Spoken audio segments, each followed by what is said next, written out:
우리가 인생에서 당하는 고통도 가만히 보면 두 가지 종류가 있습니다. 첫 번째는 내가 잘못해서 당하는 고통이 많습니다.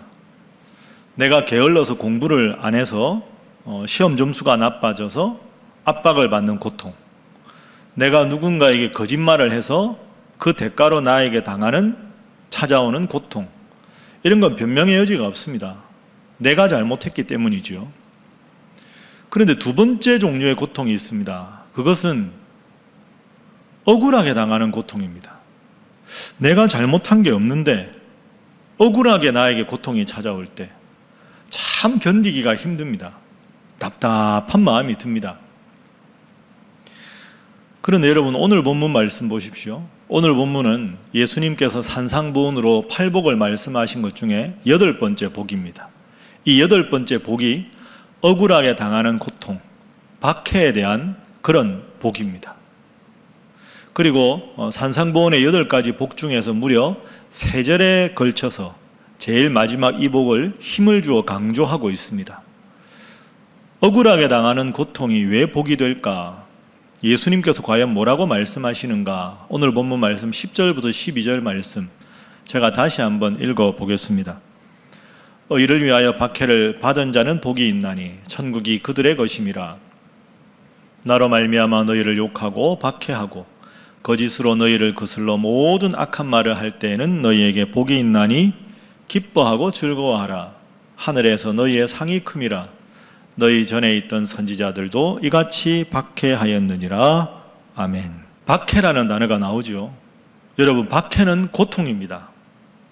사람들이 고통당하는 걸 싫어하는데 왜 예수님은 박해받는 것을 복이라고 하셨을까요? 박해가 없어야 복이 아닐까요?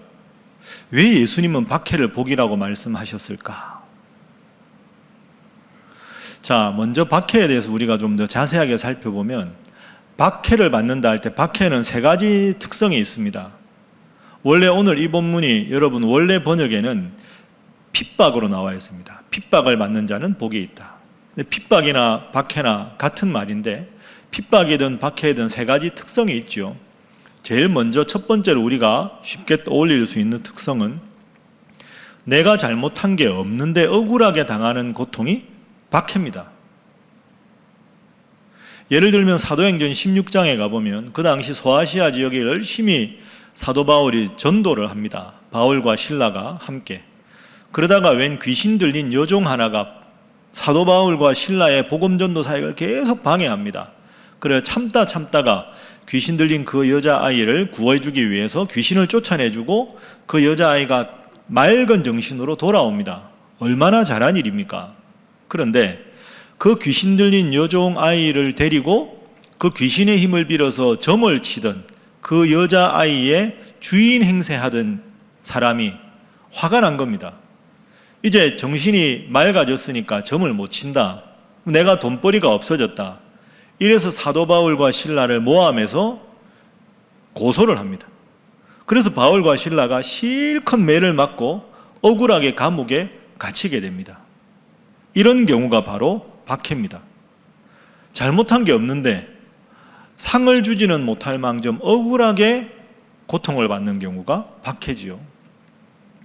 그리고 두 번째 박해의 특징을 생각해 보면 그것은 과거형이 아니라 현재형이라는 겁니다. 박해는 지금도 계속되고 있는 고통이 박해입니다. 오늘 본문 말씀 10절을 여러분 보시면 의를 위하여 박해를 받은 자는 복이 있다. 저 부분을 잘 이해하셔야 됩니다. 원문으로 찾아보면 저건 과거에 받은 박해만 말하는 게 아니라 과거의 어느 시점부터 지금까지 계속 박해를 받아온 상태를 말합니다. 그래서 예수님께서는 의를 위해서 과거부터 지금까지 계속 박해를 받아오고 있는 너희들은 복되다 하는 거죠. 그 박해는 현재형이라는 게 두 번째 특성입니다. 여러분, 우리가 박해가 계속되다 보면 순교자가 나오고 배교자가 나옵니다. 배교자가 사실 처음부터 배교하고 싶어 배교하겠습니까? 박해가 너무 계속되다 보니까 참다가 지쳐서 배교하게 되는 거죠. 그래서 박해를 견뎌내기가 어려운 겁니다. 지금 현재 당하는 것이니까, 언제 끝날지 모르니까. 세 번째 박해의 특성은 몸뿐 아니라 마음도 힘들다는 게 특성입니다. 몸도 힘들고 마음도 힘들고, 방금 말씀드린 대로 어느 시점까지만 견디면 되겠다 하는 게 없거든요. 언제까지 내가 감옥에 갇혀 있어야 되나?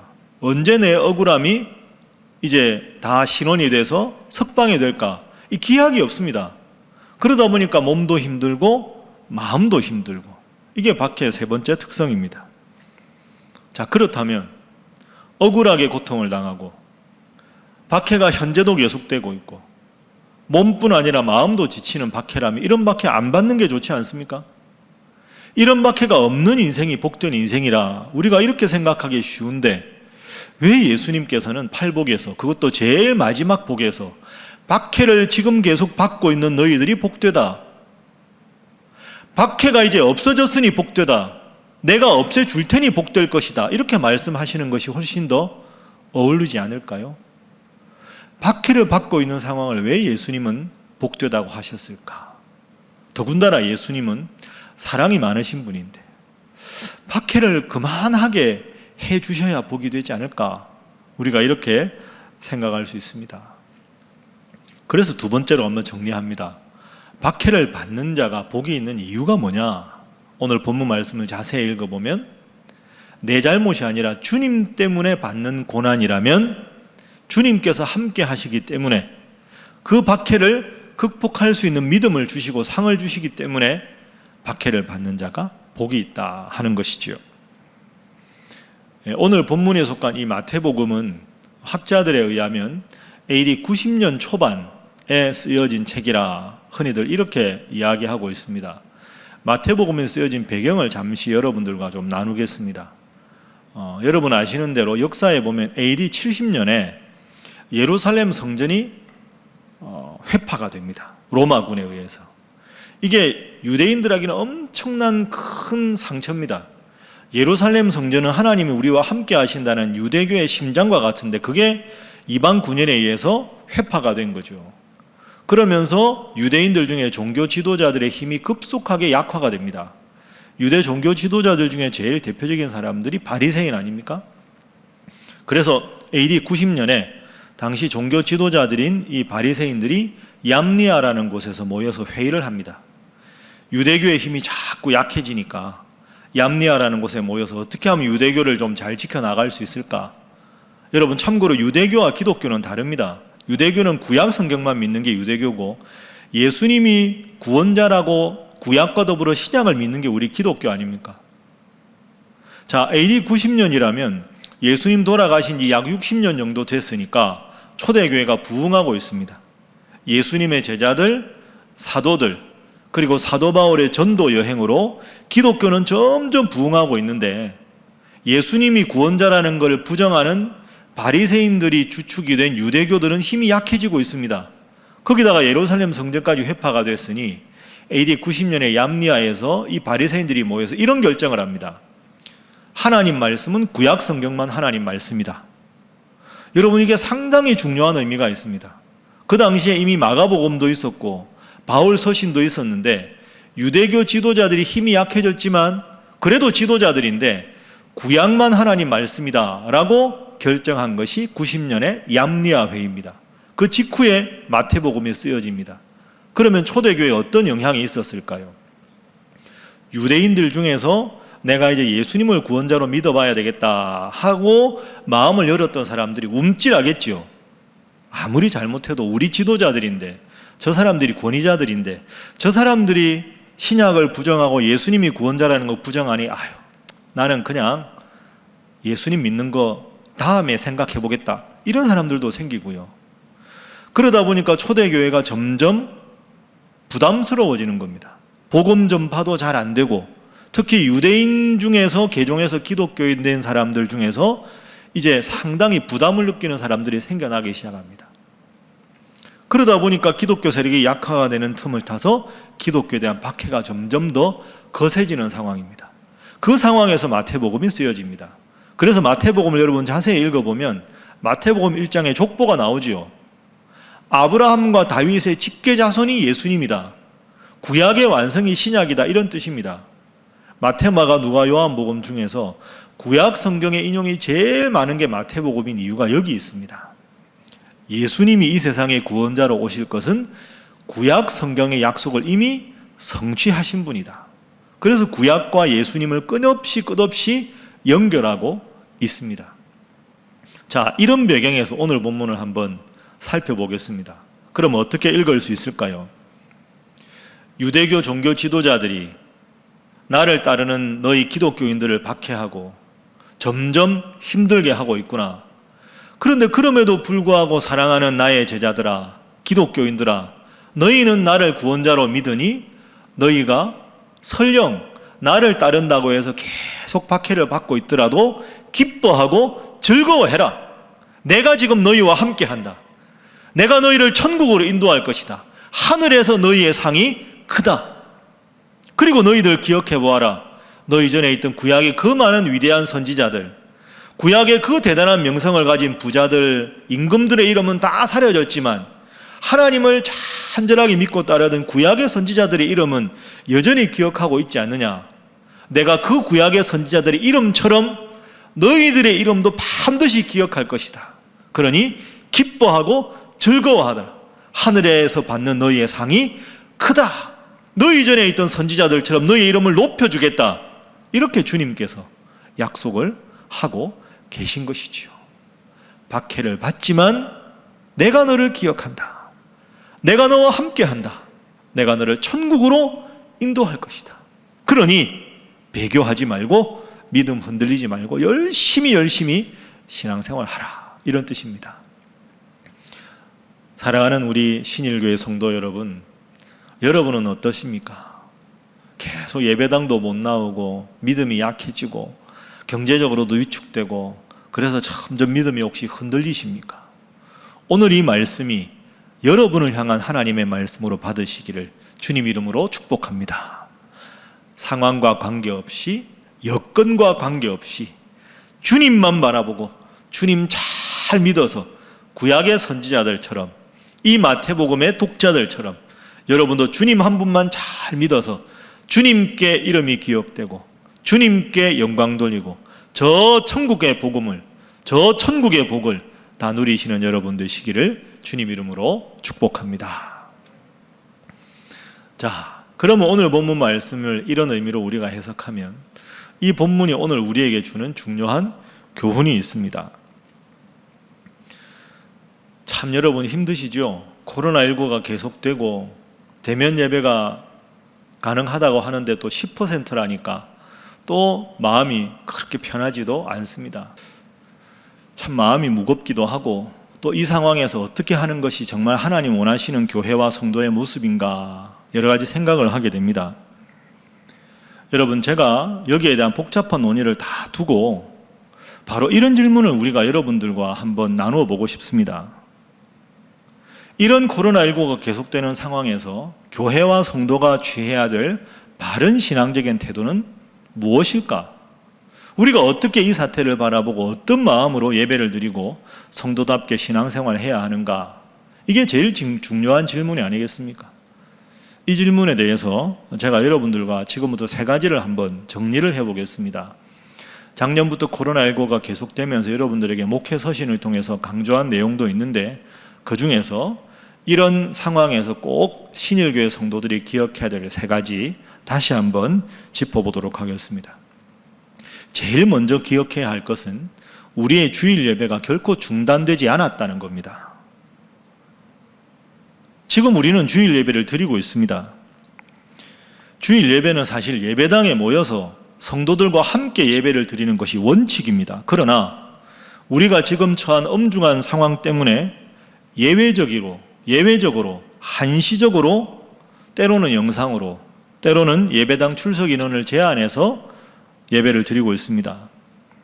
그러니까 주일 예배를 가정 예배로 대체한 게 아니라 주일날 예배당에서 성도들과 함께 드리는 예배가 부득이한 상황으로 되지 못하기 때문에 각 가정에서 주일 예배를 드리는 것이지요. 큰 차이입니다. 주일 예배를 가정 예배로 대체한 게 아니라 주일 예배를 각 가정에서 영상 예배로 계속하고 있다. 이렇게 우리가 기억을 해야 합니다. 그런 여러분, 지금 각 가정에서 주일 예배를 드리는 분들 훌륭한 분들입니다. 각 가정에서 드리는 사적인 가정 예배가 아니고요. 각 처소에서 예배를 드리지만 교회 공적인 예배 순서를 따라서 공적인 예배에 참여하고 있다. 이렇게 우리가 이해해야 합니다. 여러분, 그리고 주일에 교회에 와서 예배를 꼭 드리고자 하는 것은 귀하고 아주 좋은 마음입니다. 그러나 동시에 예배당에서 나와서 드리는 예배만 참된 예배고 집에서 드리는 예배는 예배가 아니라는 생각도 좁고 잘못된 생각입니다. 그래서 지금 우리가 생각할 것은 주일 예배를 예배당에서 드리지 못하는 것이 외부의 압력과 박해에 의한 것인지 사회의 공익과 공공의 질서를 위한 것인지를 구분해야 합니다. 외부의 반기독교적인 세력이 압력을 행사해서 예배를 드리게 하지 못한다면 반드시 단호하게 배격하고 예배를 드려야 합니다. 그런데 지금 이 상황은 그보다는 코로나19로 나라 전체가 걱정에 빠져 있습니다. 이럴 경우에는 보다 건강한 사회를 위한 공공의 목적으로 예배당에서 드리던 예배를 각 가정에서 영상으로 예배를 드리는 것이 보다 유익하기 때문에 그렇게 결정한 것이지요. 작년에 제가 목회 서신에서 이런 문장을 여러분에게 한번 소개해 드렸습니다. 그 후에 매스컴에서도 많이 소개가 되던데요. 예배 드리면 죽인다고 칼이 들어올 때 목숨을 걸고 예배하는 것이 신앙입니다. 그러나 예배 모임이 칼이 되어 남들의 목숨을 위태하게 할 가능성이 있다면 모이지 않는 것이 신앙입니다. 자, 두 번째는 하나님을 신뢰하는 것과 하나님을 시험하는 것을 구분해야 합니다. 하나님을 신뢰하는 것과 하나님을 시험하는 것은 다릅니다. 지금 코로나19 사태의 원인은 바이러스입니다. 이런 바이러스가 원인이 된 전염병을 해결하기 위해서는 의학자와 과학자의 말을 신뢰해야 합니다.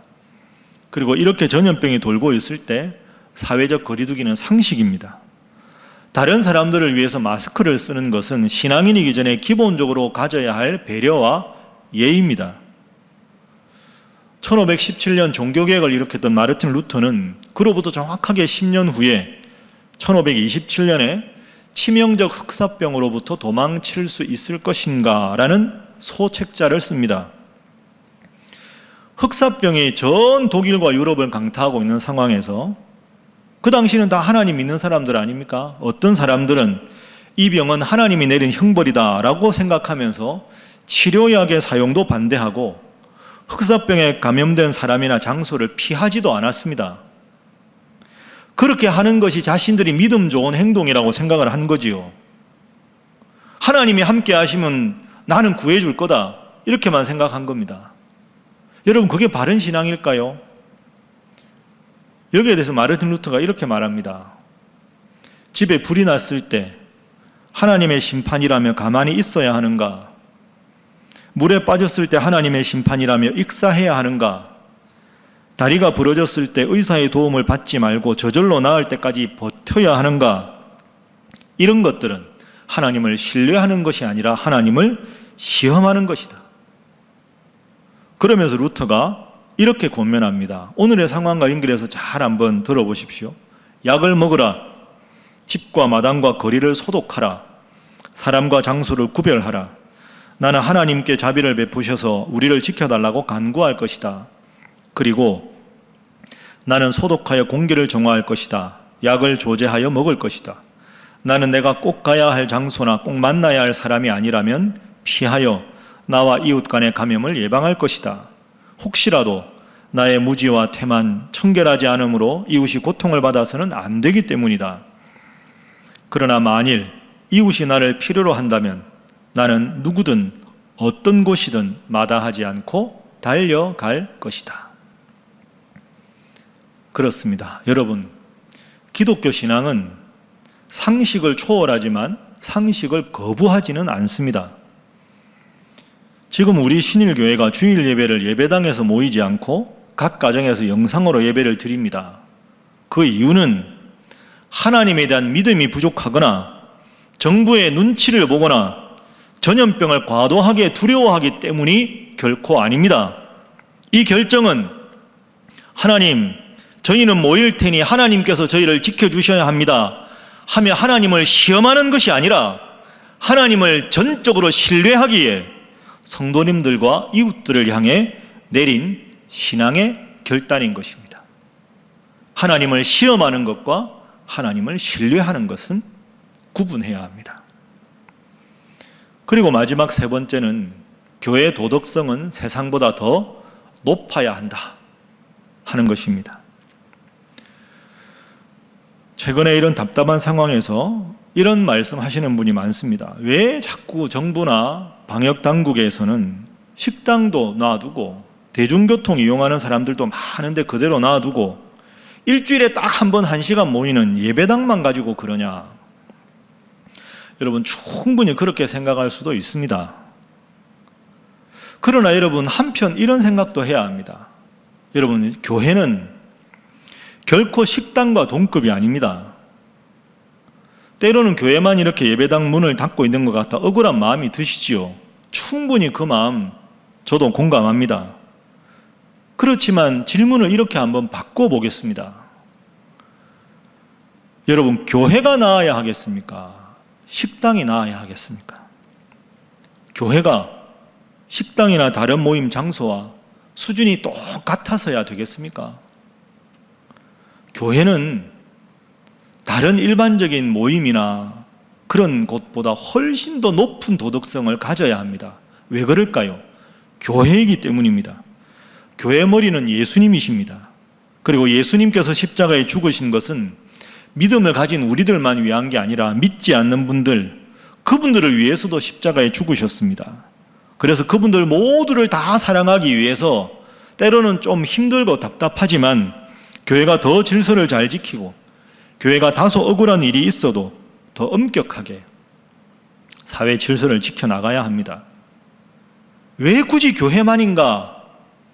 그보다는 교회이기 때문에 달라야 한다. 말씀을 정리하겠습니다. 여러분, 교회의 본질은 오직 하나님의 영광을 위한 것입니다.